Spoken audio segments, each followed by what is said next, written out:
Welcome to the suburbs of Suffolk. We're here at Castle Hill in Ipswich because the children at the local primary school wanted to know more about the castle that gives this place its name. When we started looking into it, though, we didn't find some medieval stronghold, but something much more exciting. Beneath these well-tended lawns and patios could lie the biggest Roman villa ever discovered in Suffolk.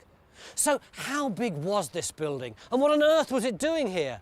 Time Team and the people of Castle Hill have got just 3 days to find out.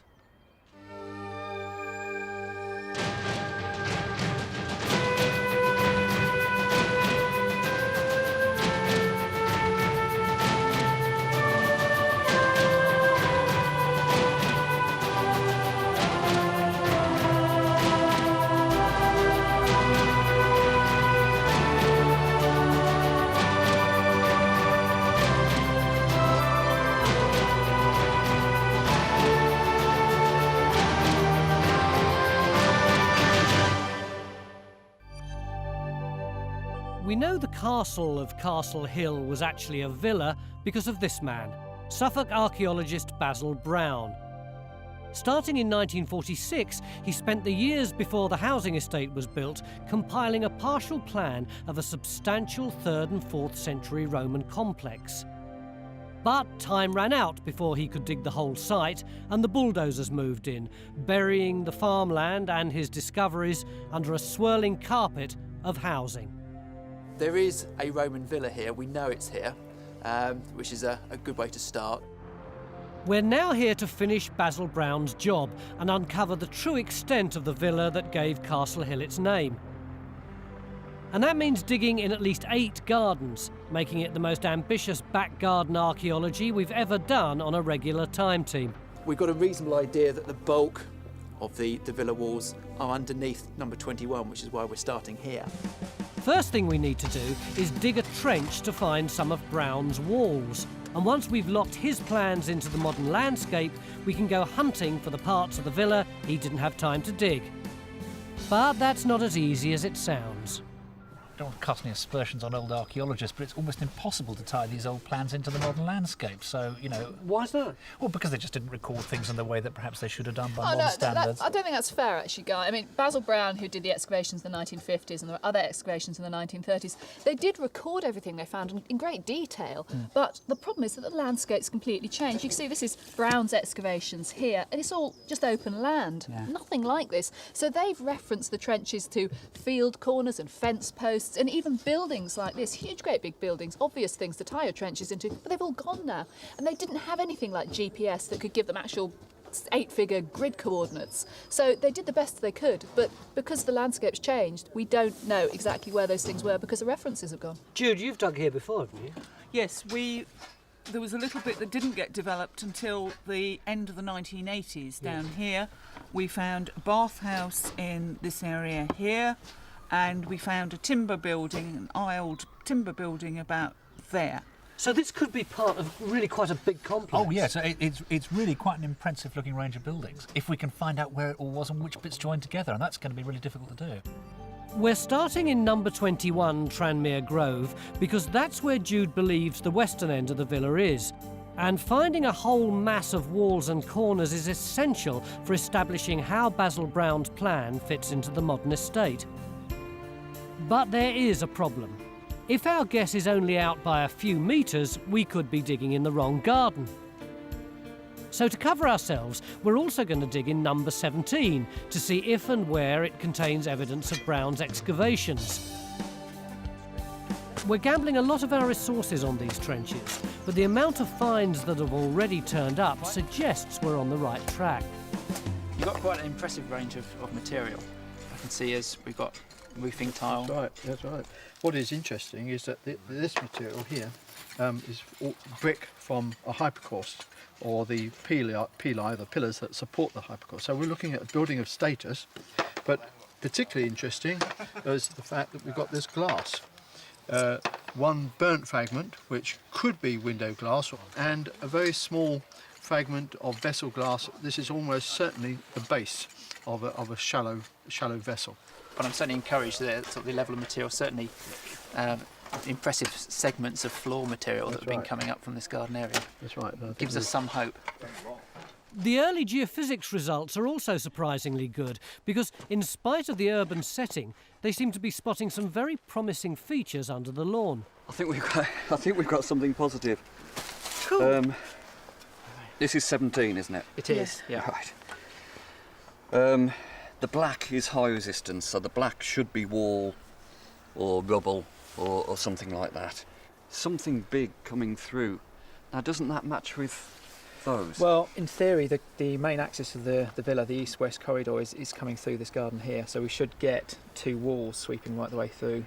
Well, I mean, it's critical from our point of view. We actually see some archaeology in the ground and compare it with our results, because it's such a nightmare for us, this.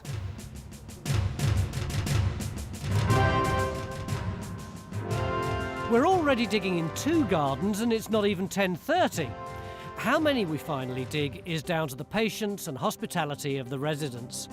You happy if we come in here next? Yes. Just to do our survey? Yes. You know, with the geophysics? Yes.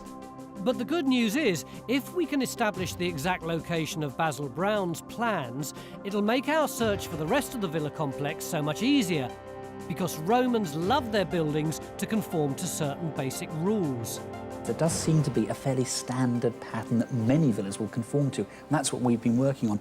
I mean, the kind of thing that we might have had here is a simple row of rooms, but it's rectangular with a roof. Now, that's very typical of early Roman houses in Britain. And if he gets a little bit more money, he could put on a corridor. So you can see him just generally upgrading his structure, and then he does a little bit more. And then if he gets a bigger family, or there's more money available, the estate's producing more, he might be able to put on a whole extra wing. With this in mind, we can also guess at the prosperity of the inhabitants. A single range villa would indicate a wealthy man. 2 ranges suggest a very rich family, while 3 ranges covering almost 30 gardens of the modern estate would mean we're looking at the property of an exceedingly rich and powerful dynasty. The next couple of hours are just a blur of digging and scraping. John did say we might have to extend that way, didn't he? He did, and for once I actually agree with him. Just for once? Just for once. The trenches are extended, the diggers dig deeper. All classic day 1 activity, which yields a huge and so far empty hole in number 21. It's been a bit more tenacious than ever we thought it would, David. Going down a hell of a way, isn't it? Well, that's it. I mean, we all thought that you literally just take off the topsoil, a little bit of subsoil, and you'd be into walls and things like that. And still quite a way to go, obviously. That's the horrifying thing. The news isn't much better in number 17, where John's crisp geophys results haven't exactly given us the massive masonry features we'd hoped for. Got the first bit of Roman pottery, so that's a good start. Ah, I see. It doesn't register very high on the thrillometer, but you're quite right. It's Roman. It's a piece of black burnished ware. It's a standard piece of kitchenware. Right. Very difficult to date that accurately because we haven't got the diagnostic sherd. But it's quite a clean piece, isn't it? So Yeah. it may have gone back in the fill from Basil Brown's fill backfill, hasn't it? Yeah. What sort of levels are you down at? Well, we've gone through the topsoil here, and we've just come down to this kind of rubbly layer here, and it's literally just sitting on the top, just there. Right. Okay. Popped up. So it does look like you're probably still in backfill, doesn't it? Well, I'm not entirely sure. It could well have come from the backfill above it, yeah. Right, okay. There are a couple of oyster shells and stuff down there, so whether it's backfill or not, we're certainly getting domestic stuff now, whereas before this entire trench has just been rubble and the like. To be fair to Phil and Matt, they have established that they're digging through the backfill of Basil Brown's excavations. It's our first clue that we're roughly in the right place, and there should be some archaeology around here somewhere. Hopefully our diggers will find it soon. Meanwhile, we're going to open up another strand of our investigation, looking for the rest of the complex. Thankfully, the standard design of Roman villas means it's fairly easy to pick our next target. Given the amount of information that's come out so far, what can we tell about the building? The key thing for us is to see, first of all, whether this joins onto this and whether that's what we've got underneath the villa. I'm sceptical about this because you see, I think that it might be sort of a more conventional winged corridor building which stops at this point. In other words, what we see here is reflected here. So you think that might be just a single building on its own? An isolated building. I imagine that is doing something like that. Yeah. OK, so in the best of all possible worlds, where would you put in a trench today to begin to sort out those kind of We've got to go into these gardens That's right. here. We're both agreed on that. Yeah, we've got to join these two bits up to make sense of what we already know. So these gardens in Chesterfield Drive, the road immediately south of Tranmere Grove, should tell us whether we have two buildings joining together to make a large winged villa or simply two separate structures. And a quick inspection of number 18 suggests that we could be looking at a substantial property. That's not very much, but it's a bit of Roman tile. This is Roman? Yeah, that's Roman tile. How do you know that is Roman, Guy? You can just tell by the shape of the fabric. And there's another piece here. That's a piece of imbricks, the curved Roman roof tile. Curved Roman roof tile? Well, it's not looking bad so far, is it? Easy, this archaeology, isn't it? Yeah. This garden is obviously the best location for our next trench. I have to try and get into the whole ground here. So you really reckon that this is the place? So once geophys have surveyed it, we can get some diggers in. Meanwhile, back in the Basil Brown trenches, the good news is that we may have found our first wall line in number 17. The bad news is it looks suspiciously like all the stones were removed, robbed out in archaeological speak, during Brown's dig, probably because Brown was trying to see what was underneath. So you're happy that that's actually an edge? Well, that's coming down there. Yeah. And you're still in fill. Yeah. So I mean, it's not a nice sort of straight edge to that. That's all been messed about with. Well, it wouldn't be too bad at this point. And if you're robbing out, you're going to be lifting up lumps out and chucking them. You're going to be running in and out. There's nothing. And if it is 1950s, this doesn't necessarily have to be ancient battering. True. Yeah. You say if you're taking the wall lump out, all that floor level's going to be removed. Which is how the mortar has gotten from there to the section here, without anything linking it there. So it still looks convincing as a robbed out wall. Absolutely, yeah. If anything, it's even worse in Phil's trench in number 21. After a day of digging through the detritus of Brown's 50s dig, he's found nothing. It looks like Basil took everything with him. So we're going to finish with this trench, leaving a temporary Olympic-sized swimming pool for the owners. Sorry about this. Well, it went down and then it went down a bit deeper and then it went down a bit deeper again. we really didn't anticipate it was going to be quite this deep. No. And the archaeological misery doesn't stop there.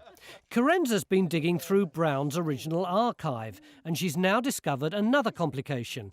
Even if we can locate Brown's plan, the plan itself may not be reliable. I think we're going to have an absolute bloody nightmare, to be quite honest. I think we've no idea what actually existed and what never existed. What did exist once and was destroyed in antiquity, what did exist when Brown dug it and was destroyed by Brown, and of course then what's been destroyed when the houses were being built.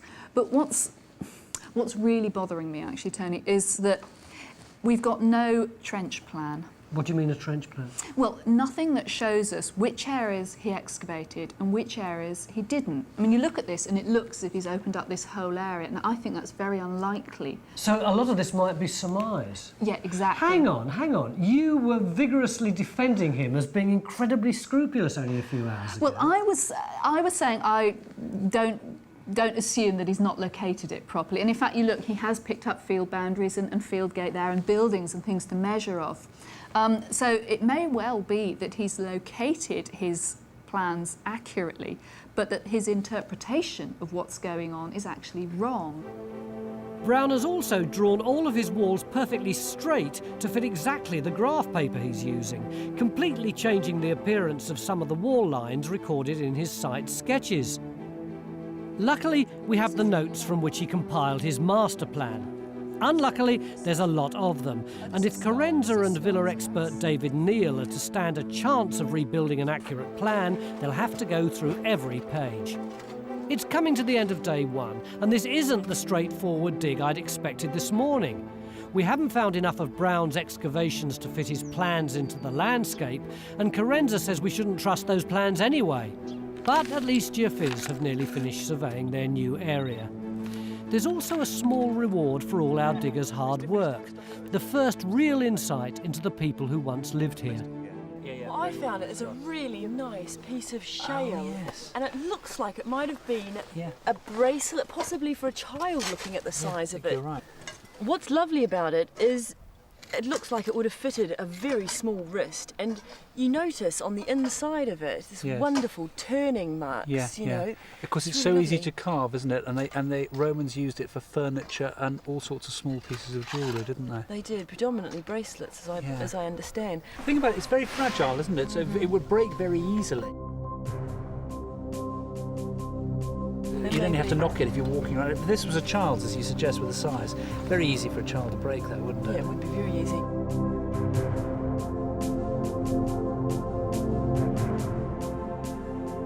Miles, this morning we were really excited because we were going to find a lovely big villa, and we put the trenches in, and now it's the end of day one. We've got absolutely nothing in that trench over there, and here all we've got is a hole within a hole. What is that? It's a very exciting hole, actually. It's a line of a robbed out wall. So we've actually got minus archaeology. Well, not really. I mean, this is what we dug this trench originally for, was to find the wall alignment. That's the alignment there. That's really what we cut this trench for. It's something, but it's not much for day one. Aren't you getting nervous? No, I'm still very optimistic, actually, certainly because of John's geophysical results. All the trenches we've been excavating so far are re-excavating Basil's trenches. But couldn't they all be full of robbed out material? I don't think so. I think the trenches here are robbed out because they have been excavated. I'm far more optimistic that the ones that we're going to get to the east are still going to be there because they haven't been excavated. So you think it might have been Basil himself who actually robbed out the walls? It may well have been, yes, yeah. Oh, well, that's not quite the perfect archaeologist then, is it? John, have you got something really optimistic for us? Look, the good thing is we've done a couple of gardens away from where Basil Brown did his excavations, and we're getting what appear to be clear wall lines. It could be we're filling in the gap where he didn't look. So is that where you want to work tomorrow? Exactly. I mean, this is really the missing link between the northern range and the eastern block here. If we have got a continuous range of rooms here linking the two, so that's where we want to design our trenches and put them in tomorrow morning. And where's this on the ground, John? Well, we're talking about 5 or 6 houses that way. Oh, excellent. So we know that we've got a Roman villa somewhere, and tomorrow we're going to stop trying to dig someone else's Roman villa and head off into virgin territory down this street here. Will we find it? Join us after the break.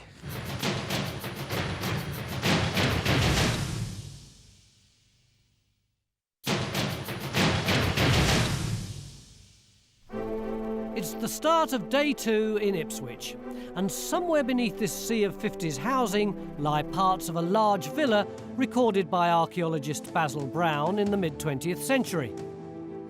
If only we could find it. It's a funny old trench, and we started off with such big, grand ideas, and just kept getting smaller and smaller and smaller. But nobody would have dreamed we had to go down that far. No.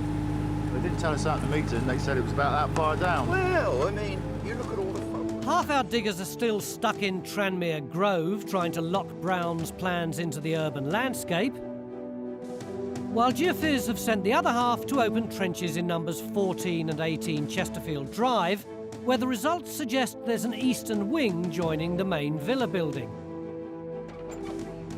If these results are correct, it'll be the biggest Roman villa ever discovered in Suffolk. If the results are correct. It was described to me as a high-resistance linear anomaly. At the moment, all we got is an anomaly. I'd be glad of any anomaly, to be quite honest. That's it there. It's yet another kick in the teeth for Geophys. In fact, the one truly productive trench we have is the one dug by the toddlers in the local nursery. Oh, now that's very interesting. That's a bit of real pottery, real Roman pottery. Do you find that yourself? Yeah. That's very precious. Oh yes, that's another stone, isn't it? I can't help feeling we're in a right pickle. No. The archaeologists, though, are much more pragmatic. Actually, I think we're making quite good progress towards really working out a strategy, given that we're so restricted on where we can dig. I think we're starting to come up with something. We're aren't making quite good progress on working out a strategy. Yeah, I mean, it all boils down to the same problem we had yesterday in trying to actually lock down Basil Brown's plan, trying to work out exactly where he dug and where the main walls were. Basil Brown has got an idea of what he wanted the villa to look like. The problem we've got is that Brown, drawing up this plan, seems to have ignored everything he didn't like or didn't understand, and then straightened up anything that didn't fit right on his bit of graph paper. So using this plan to then try and predict where features are going to be up here is really difficult. But what we've now found is his original plans, the detailed ones that these were kind of then drawn up from, have got a lot of additional detail that he ignored. So we've almost excavated new evidence from the archives. If we still haven't found Brown's villa, then wouldn't we be better off just digging as many test pits in as many trashed gardens as we possibly can? Normally I'd say yes, but it's the depth of soil overburden across this site which I think is the problem. I don't want to commit anyone digging blind in these areas because it's going to take up so much time. I think it's going to be a case of still working with the geophysics whilst using a lot of the excavators to try and really pin down Brown's plan to really get these walls sorted. But where should we dig next? Well, our trenches in numbers 21 and 17 Tranmere Grove have found evidence of Brown's excavations, so we're pretty sure that they're in the vicinity of the western end of the villa. That means the heart of the villa lies east, in and around number 13. According to Carenza, this is where the main dining room is, and so that's where we'll stick our next trench. Right. It all sounds a bit circumstantial to me, but in spite of any shortcomings, we need to take Basil Brown's record seriously. By many people in Suffolk, he's regarded as something of an archaeological god, but that's because of his association with Sutton Hoo, you know, the famous ship burial, Anglo-Saxon king's burial site. And he was actually paid by the landowner, Mrs. Pretty, to come in and do the excavation there. And she clearly really rather liked him, because when it became apparent how important Sutton Hoo was going to be, the Office of Works, the government as it were, sent in Charles Phillips to oversee the excavations. And Phillips got rid of just about everyone else except Basil Brown, and he couldn't get rid of him because he was being paid by the landowner and he had no jurisdiction over him. So Carenza and villa expert David Neal will stick with Brown's archive, no matter how long it takes to sort the archaeological wheat from the chaff. We don't yet know. But where is it? Well, that's right. It could be one of these three, or yet another. Pillar detail number 1, but he's not got them numbered We here. haven't got them numbered. It may be, though, But from they may the be records, keyed in. we'll be able to sort that out.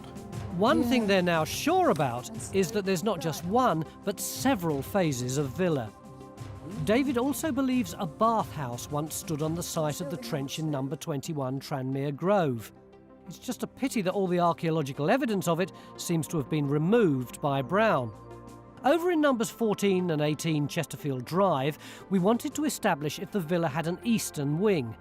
But the trenches we put in this morning, targeted on crisp geophys results, have been disappointing to say the least. Phil, to my untutored eye, this looks like another trench with nothing in it. That's because you're looking at another trench with nothing in it. I'm learning anyway. Why? There was fantastic geophys. The geophysics were quite clear. There was this big linear anomaly running down the length of the trench. And I mean, this was always going to be a crucial trench because it was going to tell us whether or not the main wing that runs east-west actually was going to turn round and come straight down here. Clearly it doesn't. So he's going to tell me that this trench is a great success. It is. It tells us that the Roman villa isn't here. It is a great success in the fact that it tells you that the Roman villa is not there. In other words, it answers the question of whether or not the Roman villa comes down here. We can now confidently say that these empty trenches mean there's no eastern wing of the villa. These are separate, self-contained buildings. It looks like the villa isn't as big as we thought it was, nor its owners quite as rich. I thought this was going to be an easy time to. We knew there was a villa here. We've got drawings to show where it was. Well, we can be a bit positive about this. We do know that the Romans were here because look what came out on the spore tip from the metal detector. All right, Mastermind, tell us what this is. Interesting lady. That's Faustina Junior, who's the wife of the Emperor Marcus Aurelius, who reigned from 161 to 180. If you remember the nice old gentleman at the beginning of the film Gladiator? Richard Harris. That's the man. Now, this is the mother of Commodus, that thoroughly unpleasant emperor who features throughout the film. But the coin is very worn. It could have been lost any time up to the middle of the 3rd century AD easily. Look, she's got a little grin on her face. She's laughing at us. Bunch of incompetents we are. Let's go and wreck another garden. Well, Phil's wish has come true, and he's now in charge of the latest Basil Brown trench in number 13 Tranmere Grove. Oh, this is a bit better. But we haven't given up on the west of the site. All these gardens still need geophysics, and there's a chance that the villa may have a western wing. So Guy and John have set about tracking down the last few neighbours who still haven't agreed to have their gardens surveyed and, if necessary, dug up by a mini-digger. Hubby said no. Oh, right, OK. Well, thank you very much indeed anyway. Okay. Sorry to disturb you. That's Cheers, okay, thanks. Darling, what's that? Is that the same stuff? A bit more different, doesn't it? Back in number 13, Phil may have discovered some vital locating evidence. Or at least evidence of something that used to be here. Could this be Basil's excavations as well? Could he have had this lot out? See if it lines up with any of the... Getting to be a bit of a pain, isn't he? This robbed-out wall is virtually identical to the one found yesterday. It shows the same evidence of the stones being removed so that archaeologists could see what's underneath. This is an occupational hazard of digging on a site that's already been investigated, although the old adage, all archaeology is destruction, seems to be particularly appropriate on Castle Hill. But it hasn't stopped our team inventing a new expression for it. It looks like it's been basiled in the sense it's already been dug out. So this bit here is on a plan, this bit's not. Now, Basil's had his wicked way with that. If it is here, it hasn't been basiled. For our team, a trench that's been basiled means it's been left so thoroughly excavated by Brown that there's nothing left to see. But at last Phil has made a breakthrough. In number 13 Tranmere Grove, he's found our first bit of proper unbasiled archaeology. Phil, for 1.5 days, you've been surrounded by nothing but fresh earth. Is that real archaeology? That is some of the most spectacular archaeology you will see for some time, I assure you. What is it? It's a Roman hypercore system, the underfloor central heating system. Look, there's the actual floor surface, and then below that you've got this stack of 1, 2, 3, 4, 5 pili, big slab tiles that are in a stack, and the central heating revolves around them. And what's that brown clay behind you? Well, that I think is the natural bedrock. You see, the point is that what I'm standing in is a trench that Basil Brown dug in the 50s. And is this a trench that he dug because there was a wall here already? Well, I think what happened was that he probably started his excavations over there and got into the line of a robbed-out wall that was filled up with demolition rubble, and he literally burrowed his way along through here, following the demolition rubble, and he literally must have gone through here. So at last we've got something tangible. Definitely, yes. I mean, we dug this trench to find a bit of Basil's excavations, to find something recognisable that he found, so we could actually lock down his plan and make sense of it. And as Phil said, we've got part of the wall and we've got the hypercourse. Well, this is obviously a great step forward in British archaeology, but actually all we've discovered is something that archaeologists discovered first 50 years ago, isn't it? Well, technically yes, but it gives us a chance to better fix his plan, and also it gives us a chance we've got undisturbed Roman archaeology heading out into the room. So if that's new, does that mean that everything under here would be new as well? Absolutely brand spanking new archaeology, Tony. Result. These little stacks of tiles, or pili, would have supported an ornate floor and are a clear indication that we found a hypercaust, the sophisticated underground heating system that rich Romans reserved for their best rooms. After all this frustration, we've finally got a trench that not only has some fantastic new archaeology, but also provides us with our best locating evidence for Basil's excavations so far. Surely, Miles, we need to know more about where the walls are. You'd think everyone would be happy now, but there's a new problem, a major disagreement about digging strategy. Carenza and David are keen to spend more time and resources excavating areas that have already been dug in an attempt to make sense of Basil's confusing plans. If we can locate one or two more of those, then I think the interpretation of this building is fixed. While Miles wants to find the rest of the villa. If we can get into another garden and put another trench in, I'm happy doing that, but I'm cautious to agree to anything here without Why are you actually happy to seeing. put a trench in another garden but not carry on where we actually got some grasp Because on what we're doing? we've hit the north wall. Well, I'm hoping we've certainly got the south wall within the area of the trench. I haven't been up there to actually see that in a while. The trouble is the area that we're hoping to extend southwards actually goes into another set of gardens, so we come into a different problem if we're coming into that area. Phil to Miles. Come in, Phil, over. Miles, I think you better get yourself over to the garden at number 13. It's looking really, really interesting. And by the way, can you bring some labour with you? That sounds promising. On my way. Thankfully, Phil comes to the rescue. OK, you've got a rubbed out wall, and that corresponds with that line there. Right. At the other end of the trench, you've got a rubbed out wall there. Right. So it looks as though the yellow and the brown is defining what's left of the interior of the building. All the untouched sort of rubble material. Yeah. Yeah? On that basis, we might have a corner there. Because the yellow and brown, the interior seems to stop. So what we're saying is, if we put a trench in there, we may get your rubbed out wall coming through and turning at that point there. And then we've got the dimensions. And then we've got an east-west. Got nothing to lose. No. I mean, if there's archaeology there, we should find it. We should probably be highly relieved. Well, that'd be a And, first view. if it's Basil again, we can just dig it out. Even though it's another robbed out wall line, we know it once contained a wall, making it vital locating evidence. It also means we can reach a compromise in the dispute over resources. A new small sister trench in the garden of number 13 should give Carenza and David the information they need. I mean, I do feel that this garden is the one chance we have here to open up a reasonable area, see what's here, and then try and interpret it against the plan and try and understand what was going on in the Roman period. It's a nice discreet little feature, and hopefully if it's all contained within this garden, and if the owner's happy for us to extend there, then by all means we can hopefully dig that area and find that returning wall. While Miles has now got enough diggers to open a trench in another garden in Chesterfield Drive, this time to see what's happening southwest of the main villa range. It's at this moment that the children who first invited us here turn up to see what we've done. Their timing couldn't be better. Any earlier, and I'd have given them detention for bringing us to one of the most confusing and confounding sites I've ever encountered on Time Team. Instead, they get the full Phil Harding lecture on archaeological stratigraphy. So one of the things that we're trying to do is to unravel the sequence of events that's happened on a site in a trench.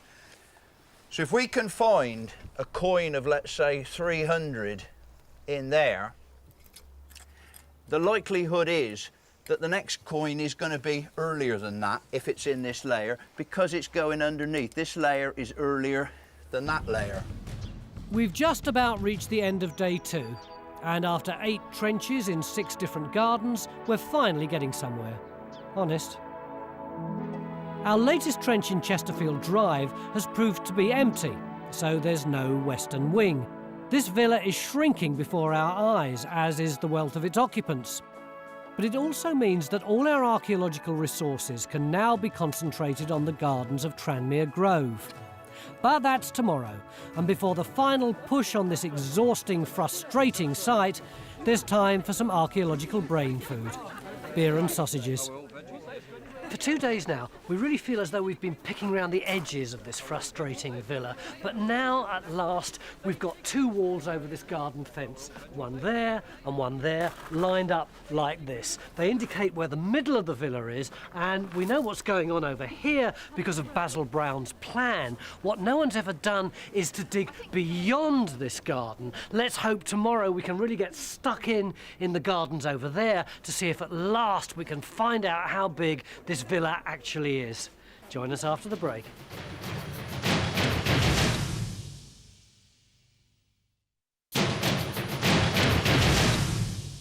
beginning of day 3 in our search for the lost Roman villa here at Castle Hill in Ipswich. We've already put in 7 holes into 6 back gardens. Now it's number 8, but we've got a few problems. We're going to have to demolish that carport because we need to get the mini digger in.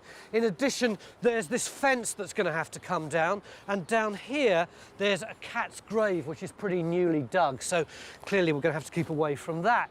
Miles, why are we creating all this mayhem? Well, we're trying to find the eastern limits of the villa, Tony. Our excavations in the gardens to the south found absolutely no Roman masonry there at all. So it's clear that if there is an end to the villa, it's going to be somewhere in these gardens. OK, so it's around here somewhere, but where? If we look at this end, we've got another blob that could just be real.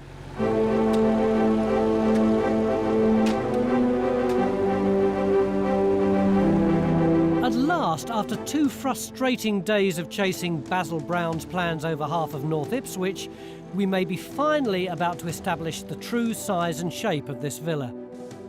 We know from our empty trenches to the south that it's a single range structure.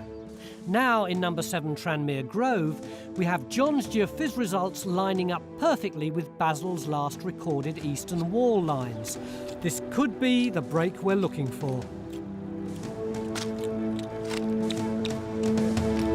In spite of the havoc we've wrought around Castle Hill, the residents have shown amazing tolerance, even inviting us to dig more trenches in their already scarred gardens. So you say you found a wall around here when you put your fence in? When I was digging this fence post, there's a wall, or a little piece of flint wall, down there somewhere. It's about a spade and a half depth down. Well, what I'll do is I'll put a hole in here about a metre square. Yeah. And we'll see if we can find it again. Yeah.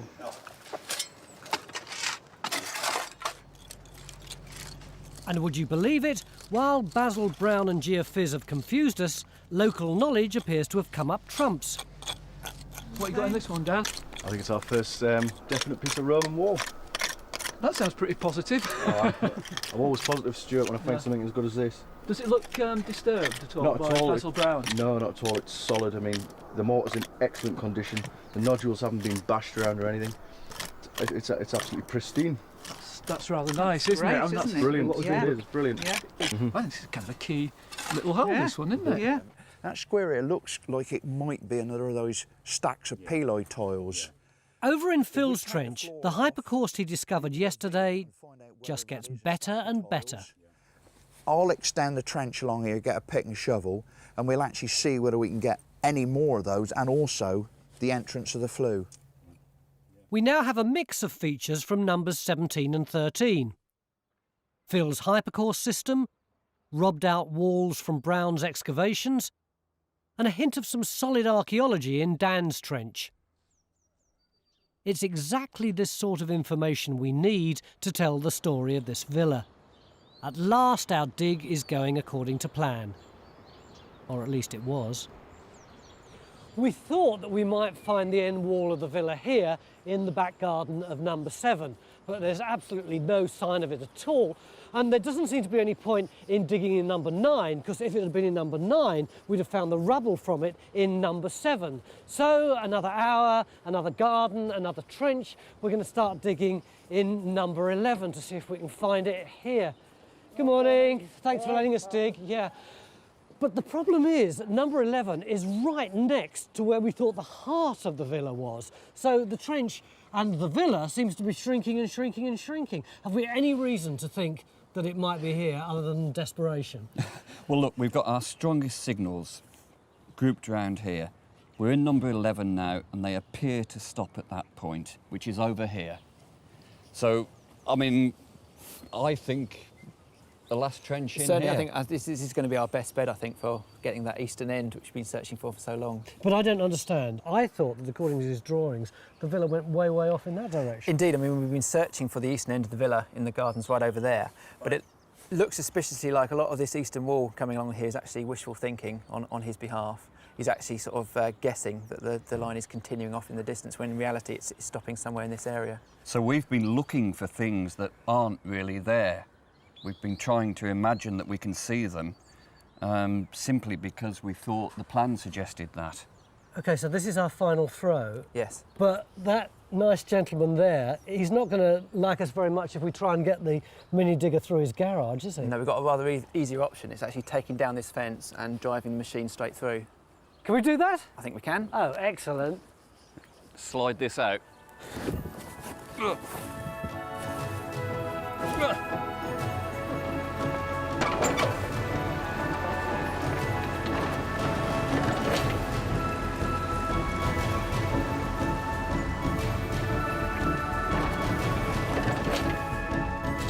After chasing so many archaeological apparitions, maybe at last we'll find the true location of the east wall. Although geophys results have let us down before on this site.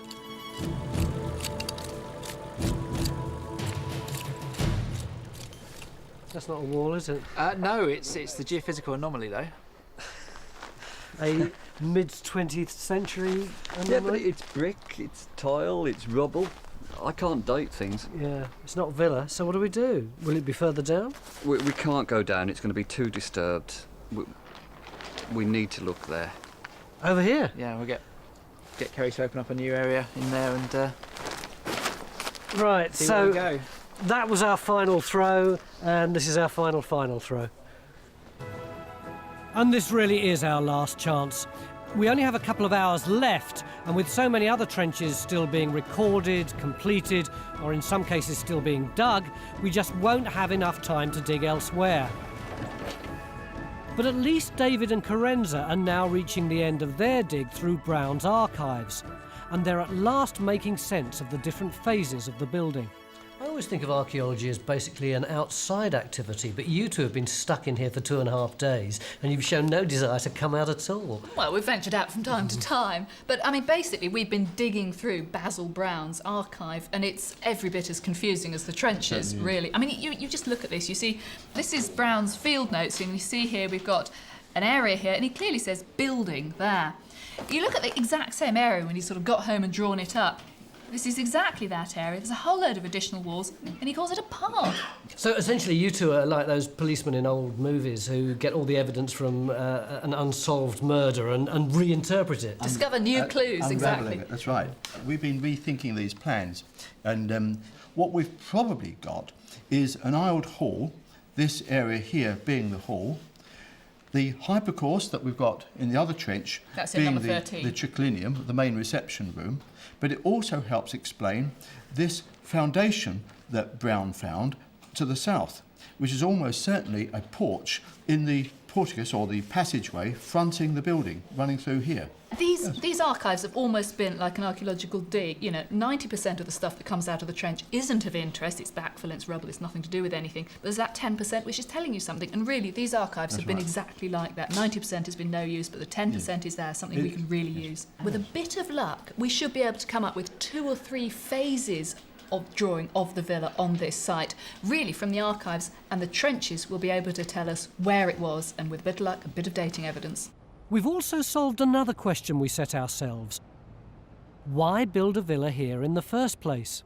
Does the 3D modelling help us understand the site any better, do you think? Well, I think so, because basically what we've got here now, I've taken a wide swipe of the whole area. You can see the river running through here, and our site is a little red dot just there. And what it sort of shows really is that the top of the hill's well to the north of us, just this sort of lighter area. And what we seem to be is on almost a promontory of land, south-facing. The geography that you're highlighting here is kind of a pattern that you see elsewhere in Suffolk in the Roman period. I mean, these other 2 red dots here are where there's been other settlements found in the vicinity of ours. Yeah. And you seem to get a pattern of these settlements close to river valleys and along major routeways. For instance, there's a major Roman road from Colchester to Coddenham coming up here. And here you've got access from the sea, makes it kind of a key place. So all the conditions are here, immediately below our site, which led to the growth of Ipswich as it is now. I wanted a flue for a hypercourse. That's right. And I've got it. This is the floor. It is the channel of the hypercourse is filled up with a lot of rubbish in there. Yeah. Now along this side, you come straight onto the clay. Oh, right. And so the bit that you couldn't see, because I covered it up with muck, is that here you actually got, there's flecks of charcoal on it too. Right. There's the floor of the channel. It comes along there, Right, and then it comes back there, up, running through there. and it goes back along there. Towards the furnace. And back along there. Right. This whole thing is like we thought. Yeah. A big central channel. And there's the base of it. There's the base of the flue. So as well as the pillar that supported the hypercaust, Phil's now found the flue which would have led to the source of the hot air. It's also a boundary between the rich and poor of Roman Ipswich. Outside, a slave would keep a fire burning, while inside, the well-to-do owners would enjoy the benefits of the hot air circulating underneath their feet. It also now looks as though at last we've found the eastern wall of the incredible shrinking villa. Right. It's been robbed out and it's full of stone, masonry, roof tile and mortar, which is more important. And that's what you're in That's now, what I'm stood in here now. And from here on, we've got the inside of the building, where there's obviously been a lot of fire, whether the building has burnt down. You can see here, you've got roof tile absolutely stuffed full of charcoal. Do you think that's roof timber? Yeah, I would say so. It certainly looks like it. Brilliant. And then a little bit further on, we've got what looks like the daub from a clay wall, which has collapsed, and you can see where the wattle was in there, and that's burnt out. So all the charcoal in that brown is actually the wattles that have burnt. It is. So I'm pretty convinced we've got the eastern limit of the villa. So do you think that wattle and daub was actually on top of this stone, that effectively you've got a stone wall as a footing with a wattle and daub wall on top? Yeah, it certainly looks that way. Right, so it's burnt, and then you think it's actually possibly been robbed? It's been robbed after the burning, because there are a few burnt tiles in amongst the rubble here. Right, that'd be nice if it were, because so many of the other trenches we've got have been robbed by Basil Brown in his excavations. It's nice to actually see a wall that looks like it's been robbed in antiquity by the Romans. So I'd say none of this has been touched. And the day ends on another high note in number 17. The discovery of the main entrance porch, exactly where Carenza and David said it would be. Well, as corners go down, that looks pretty good, doesn't it? That's spectacular. Spectacular, Stuart. Well, it more or less speaks for itself, doesn't it? We thought it might go that way. Well, didn't we? There's a lot. So what this confirms here, this wall corner here, is that corner of the building. We thought it might be that corner, but it's actually that corner there, isn't it? Has to be. This is actually one of the key excavations on the whole site, finding this, because it allows us to understand what was found all those years ago. Right. And significantly, this is the main porch into the villa complex. And if you turn around and walked up your garden, you'd be walking into the villa. What does it feel like to have the main entrance in your back garden? Oh, it feels great. Yeah, VIPs. This substantial corner is the last piece of a particularly vexing archaeological jigsaw puzzle. Our 12 trenches in 8 different gardens and the exhaustive work done by David and Carenza can now tell the story of the Castle Hill Villa.